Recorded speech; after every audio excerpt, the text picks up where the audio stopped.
À tous, bienvenue sur ma chaîne YouTube. Je m'appelle Esther et c'est un réel plaisir pour moi de vous retrouver pour cette nouvelle vidéo. Cette semaine, nous avons atteint 600 abonnés et je veux véritablement bénir Dieu pour chacune de vos vies. Merci de vous abonner, de partager, de liker, de commenter mes vidéos. C'est grâce à vous que cette chaîne grandit et véritablement que Dieu bénisse chacun d'entre vous. Dans la vidéo d'aujourd'hui, nous allons toucher un point un peu épineux vu l'ère dans laquelle nous sommes en ce moment, vu l'avancée de la société, etc. Je sais que cette vidéo ne va pas plaire à beaucoup de personnes, en tout cas aux intégristes chrétiens, je ne sais pas si ça existe, ou aux machos chrétiens, elle ne va pas plaire, mais je pense que c'est un sujet d'actualité et un sujet sur lequel nous devons nous pencher. Ça fait plusieurs fois que je pense à ça et je me dis c'est le bon moment pour en parler, alors let's go.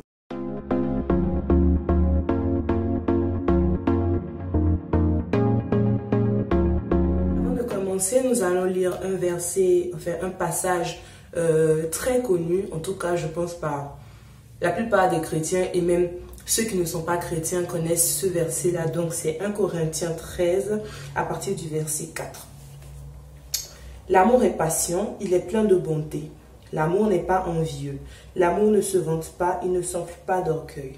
Il ne fait rien de malhonnête. Il ne cherche pas son intérêt, il ne s'irrite pas, il ne soupçonne pas le mal. Il ne se réjouit pas de l'injustice, mais se réjouit de la vérité. Il pardonne tout, il croit tout, il espère tout, il supporte tout. L'amour ne meurt jamais. Les prophéties disparaîtront, les langues cesseront, la connaissance disparaîtra. Etc., etc., etc. Donc, on va s'arrêter au verset 8. Donc, 1 Corinthiens 13, versets 4 à 8. Avez-vous déjà entendu parler de partage de tâches dans le couple, dans la gestion du foyer? Oui, moi, je l'ai déjà entendu parler. C'est vraiment un sujet qu'on entend partout. Surtout aujourd'hui où le féminisme prend vraiment de l'ampleur. Avant de commencer, je veux dire que je ne suis pas du tout féministe. Enfin, voilà, je ne pense pas être féministe, mais je pense qu'il y a certains sujets qui méritent d'être débattus, en fait, à la lumière de la parole de Dieu. Selon vous, est-ce qu'un couple chrétien peut faire un partage de tâches? Quand je parle de tâches domestiques, donc que ce soit la vaisselle, la lessive, la gestion des enfants, etc., etc. De ce que j'ai pu voir, en fait, dans les couples chrétiens, c'est que une pression énorme en fait est mise à la femme en fait pour qu'elle s'occupe de tout à la maison, sous prétexte que voilà c'est une femme et que c'est la place de la femme que de faire à manger, que de faire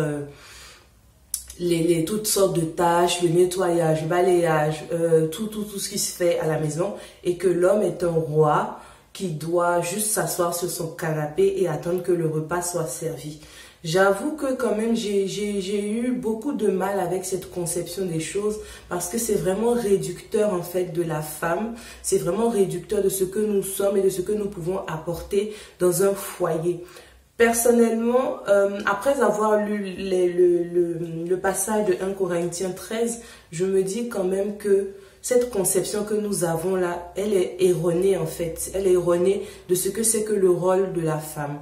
Certains hommes ont utilisé les passages de la femme vertueuse en fait pour mettre leur femme dans une condition de servante, excusez-moi du terme, de ménagère, et c'est tout ce qu'elles sont censées apporter au foyer en fait. Donc elles sont censées tout faire à la maison et monsieur ne touche à rien parce que soi-disant c'est le chef de famille, soi-disant c'est le père et tout, donc il ne doit rien toucher.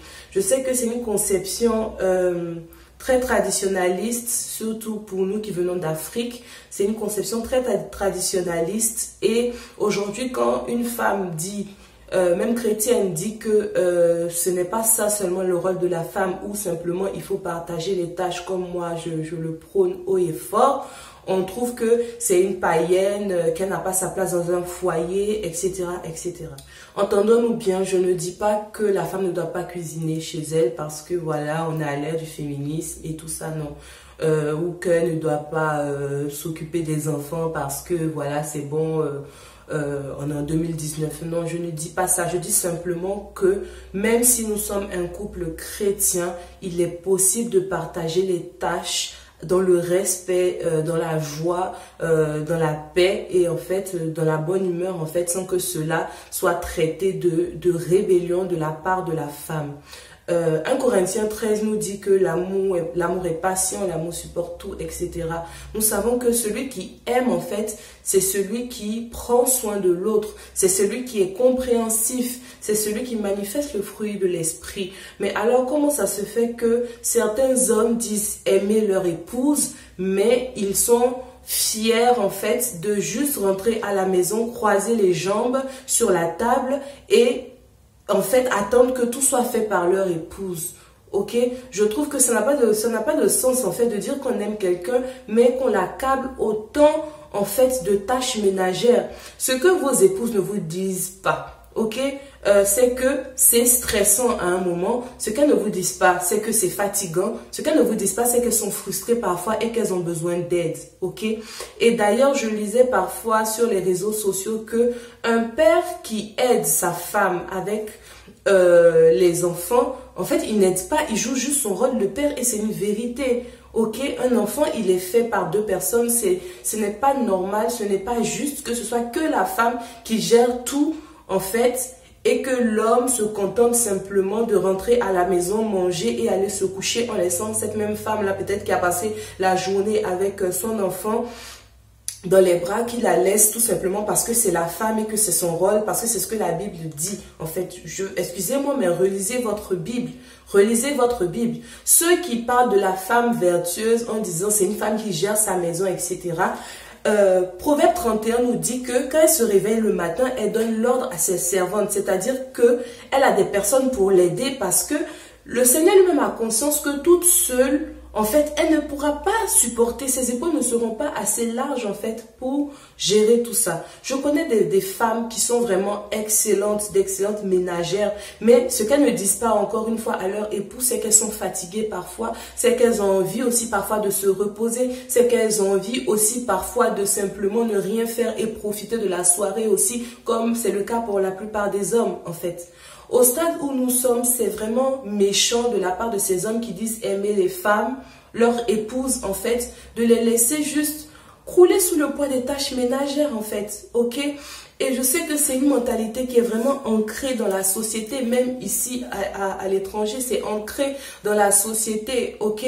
L'homme se contente juste parfois de faire une tâche et pour une seule tâche qu'il fait, en fait, il veut recevoir un trophée parce que pour lui, c'est énorme, en fait, comme si limite, il n'est pas appelé, en fait, à faire certaines tâches, en fait. Ce que je dis peut choquer beaucoup, mais j'entends tellement de témoignages, en fait, de femmes qui me disent que voilà, toute la journée je passe, et ça c'est un témoignage d'une personne très proche à moi, qui me dit toute la journée, elle a passé la journée avec leur bébé, donc il y a un nouveau-né, elle a passé toute la journée, et quand le mari il est rentré le soir, il lui a dit, ben ce soir ne compte pas sur moi parce que je suis fatiguée, voilà, j'aimerais me reposer.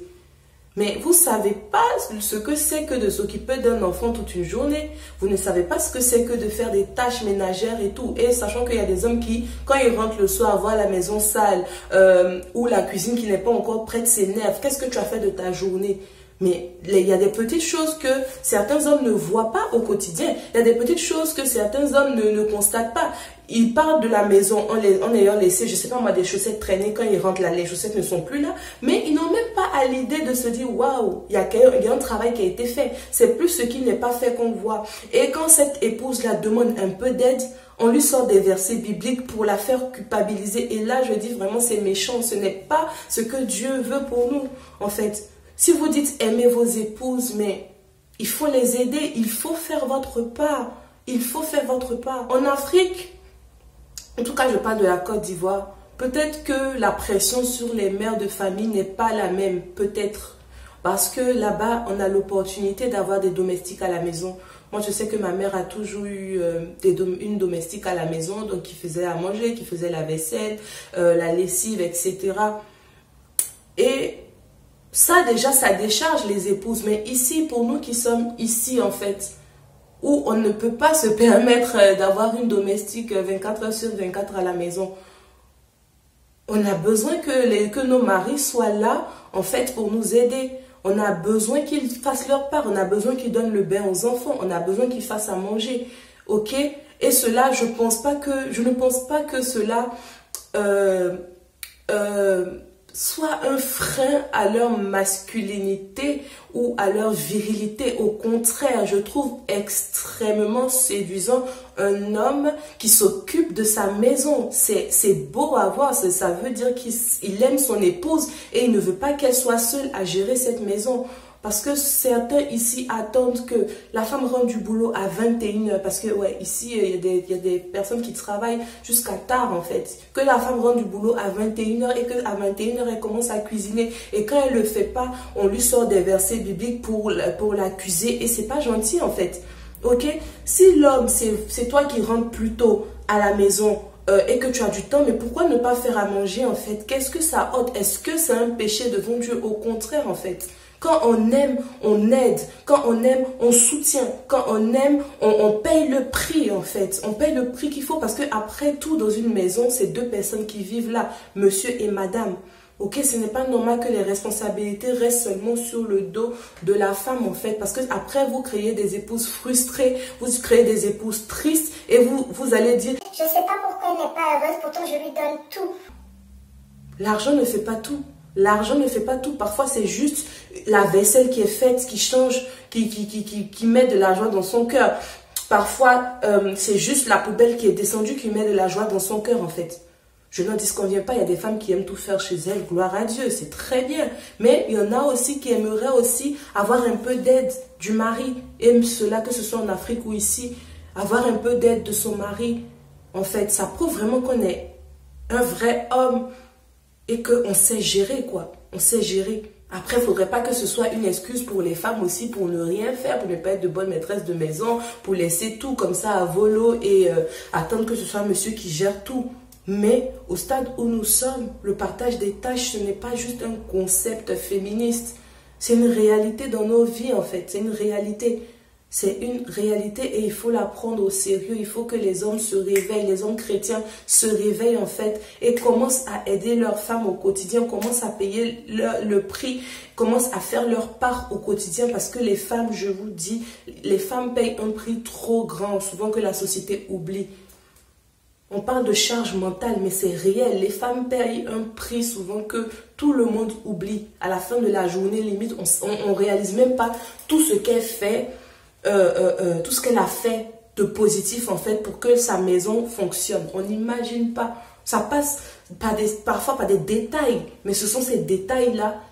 Si elle ne le fait pas au quotidien, ça sera un chaos. Donc, par reconnaissance envers ça, que chacun fasse sa part en fait. Et qu'on arrête d'utiliser la Bible comme un fouet en fait pour ces femmes-là et les faire culpabiliser parce qu'aujourd'hui, elle n'a pas eu le temps de faire la vaisselle. Alors on va lui dire, oh, t'es pas une femme vertueuse et tout, et tout, et tout. Mais c'est pas ce que Dieu attend de nous, c'est parce que Dieu demande. En fait, ok messieurs. Et j'ouvre une petite parenthèse en fait pour nous qui sommes mamans de jeunes garçons. En fait, nous avons aussi la responsabilité d'élever nos petits garçons en fait. Non pas comme des rois à qui tout est dû, mais simplement comme des gentlemen. Ok, je le dis souvent à mes amis, Mathis, mon fils, est un gentleman. Ok, en ce moment, vu ma grossesse et vu mon ventre qui prend beaucoup de place, parfois j'ai du mal à me déchausser. Mais vous savez qui m'enlève mes chaussures? C'est Mathis en fait. Dès qu'il voit que je veux enlever mes baskets, il court, peu importe ce qu'il fait, il court, il vient, il enlève les baskets et il va les ranger. Dès qu'il voit que je vais enlever mon jean, il vient, il m'aide, il prend le jean, il va le ranger où il faut être rangé, même si ce n'est pas parfait, mais au moins je me dis, waouh, quand il voit que je balaye, il est à côté, il regarde, il veut aussi balayer, etc. Mais ça ne change rien au fait que ce soit un homme. Au contraire, ça le fait grandir. Et je suis tellement fière et souvent je dis que c'est la fille qui va épouser mon fils qui va payer la dot parce que je vais élever, j'élève même un gentleman. Ok? Donc en fait, c'est à nous, nous avons cette responsabilité-là d'élever nos garçons en leur disant que faire le ménage pour un garçon, ce n'est pas un péché. Ok? La vaisselle pour un garçon, ce n'est pas un péché. Au contraire, ça te grandit, ça fait de toi un vrai homme. Et nous avons la responsabilité de lever des vrais hommes dans un monde rempli de machos. Voilà, j'en ai fini pour aujourd'hui. Je sais que j'ai fâché beaucoup de personnes, mais c'était nécessaire d'en parler. Je prie que simplement le Seigneur illumine les yeux de nos cœurs et qu'il puisse nous permettre de comprendre en fait, de comprendre certaines réalités-là et que dans vos foyers, futurs foyers, il y a toujours beaucoup d'amour, beaucoup de paix parce que finalement c'est ce qui compte et puis voilà quoi. On se retrouve dans quelques jours pour une nouvelle vidéo. D'ici là, n'hésitez pas à vous abonner si ce n'est pas encore fait et je vous dis à plus tard.